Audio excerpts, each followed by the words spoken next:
Hej, jeg hedder Ole, og jeg er homoseksuel. At være homoseksuel er ikke en sygdom, er ikke en identitet, du tager på for at være noget, som skal skille sig ud. Jeg er homoseksuel. Jeg er det, fordi at sådan er jeg. Jeg er Ole, og jeg er et menneske. Lige så vel som du er, og lige så vel som alle andre er. Det jeg egentlig gerne vil med min kanal her i dag, det er faktisk at fortælle jer, hvad vil det sige at være homoseksuel. Fordi et eller andet sted, så er der stadigvæk rigtig mange, som går og tænker, jamen bøsser, det er sådan en, der render rundt med en håndtaske, og render rundt med lyserøde negle, og render rundt med dametøj. Nej, der er du fuldstændig fejl. Det er ikke bøsser. Bøsser er en mand, som seksuelt tænder på en anden mand. Som finder kærligheden i en anden mand. Bøsser er dig, måske. Mig, ja. Jeg tænder på andre mænd. Jeg tænder ikke på alle mænd. What? Tænder du ikke på alle mænd? Nej, det gør jeg ikke. Lige så vel som du ikke tænder på alle kvinder. Eller lige så vel som du ikke tænder på alle kvinder. Eller alle mænd. Eller lige så vel som du ikke tænder på alle du kender. Eller alle du ser. Eller alle du ved hvem er. Jeg er fucking kredsen. Hvis de ikke er høje nok, så er det done. Hvis ikke de er tykke nok, eller slanke nok, eller overhovedet ikke muskuløse, så er det done. Hvis ikke, at... okay, lad mig lige sige sådan her. Jeg tænder faktisk ikke på muskuløse fyre. Det generer, det siger mig ikke noget. Jeg vil gerne have en styr på sig selv. Egentlig en mand, der hviler sig selv, som er maskulin, og som har styr på sit liv. Og sine egne sider. Så tænker man, jamen altså, det er da nemt nok at finde. Nej, det er det overhovedet ikke. Det er så sindssygt svært. Så forlanger vi jo så også personlighed. Så forlanger jeg, at han kan sige, at han elsker mig, at han har lyst til at gå i hånden med mig, fordi at det er for at vise sin kærlighed til mig, ikke? Så håber jeg også, at han har gensidig respekt.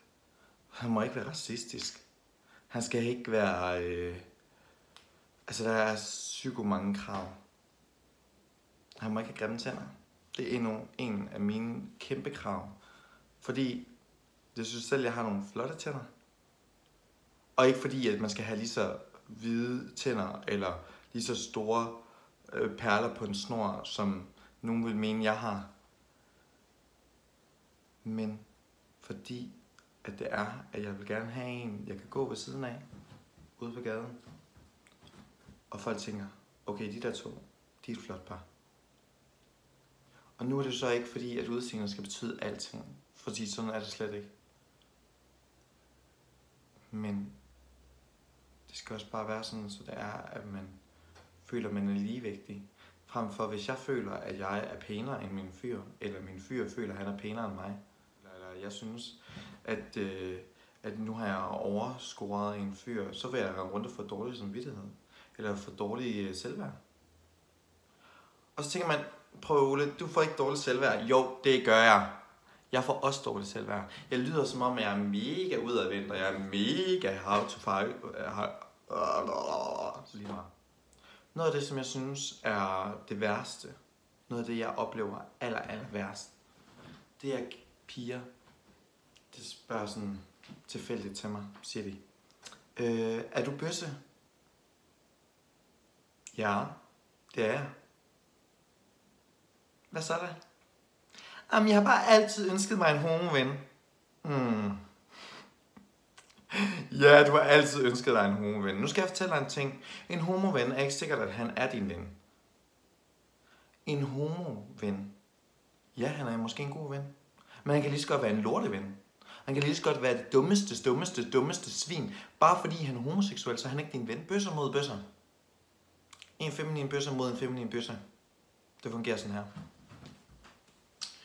Du skal overhovedet ikke komme ind på mit territorium, det kan jeg godt sige dig. Hold da. Stay back, stay back, stay back, stay back, stay back, stay back. Ej, det er ikke altid sådan, det er. Men lad mig sige sådan den største del af det. Går man i byen, når man render rundt med sine venner og sådan noget, så kommer man over, og så kigger man på nogle af fyrene, og så kigger de sådan her. Nå, sorry skat. Var jeg flottere end dig i dag, eller hvad er det det? Undskyld. Ej. Sådan er det ikke. Det er overhovedet ikke sådan, at bøsser de behøver at være. Det er den stereotype bøsse. Det er den, som du helt sikkert tror, at den bøsse, som alle mennesker er, hvis det er, de bare fortæller, de er homoseksuelle. Men faktisk, så kan jeg fortælle dig en ting. Bøsser kan være klamme, kan være feminine, og kan være yderst intelligente, uintelligente. Bøsser kan være landmænd, kan være frisør, kan være negletekniker, kan være VVS'er, der kan være murer, kan være tømrer, kan være alle mulige ting. Så kan være sælger, det er jeg, med at smide en person i en kasse, bare fordi han er homoseksuel. Vil du godt være sød og lade være? Det er ikke fordi, man behøver at være en stereotype bøsse, som er... Nu nævner jeg en af dem, som man altid siger, Gustav. Jeg har ikke nogen mod Gustav, jeg kan faktisk godt lide Gustav, han er en rigtig sød fyr. Men alle behøver ikke være Gustav. Alle behøver ikke være ligesom Gustav. Gustav er en fantastisk personlighed. Gustav, han er så nice. På hans måde. Fordi han er Gustav. Jeg er Ole. Det er Viggo. Det her, det er Karl. Og Nikolaj hernede, ikke? Alle er vidt forskellige mennesker, og jeg vil bare sige til aller sidst her. Lige meget hvordan er ledes, lige meget hvordan du tænker, eller føler, eller noget som helst. Så lad være med at dømme. Lad være med at dømme en person på grund af, at de har noget andet tøj på, eller fordi de har gået op i make-up, eller whatever. Bøsser er bøsser, fordi de er forelskede. Eller fordi de forelsker sig i en mand. Læpper er lesbiske, fordi de forelsker sig i en kvinde, fordi de tænder på det feminine, fordi bøsserne tænder på det maskuline, eller det feminine, eller whatever. Man kan ikke sætte det i kasser, man kan slet ikke sætte det på den måde. Er du dame eller mand i forholdet? Lad være med at spørge. Der er ikke noget, der hedder dame eller mand i forholdet. To kvinder er sammen med hinanden, på grund af, at det er, at de er tiltrukket af hinanden. To fyre er sammen med hinanden, på grund af, at de er tiltrukket af hinanden.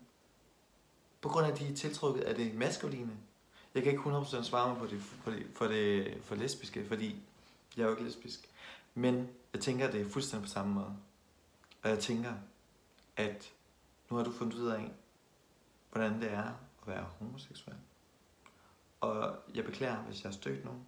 Jeg beklager, hvis jeg har sagt noget, som nogen mener er uetisk, eller ikke er korrekt. Men tak fordi du kiggede med, og tak fordi at det er, at du tog dig tid til at se min kanal. Husk, jeg er også på Instagram. Jeg hedder Ole Bold, og det hænger sammen. Og gå derind og følg mig. Det vil jeg sætte kæmpe stor pris på. Ha' en skøn dag.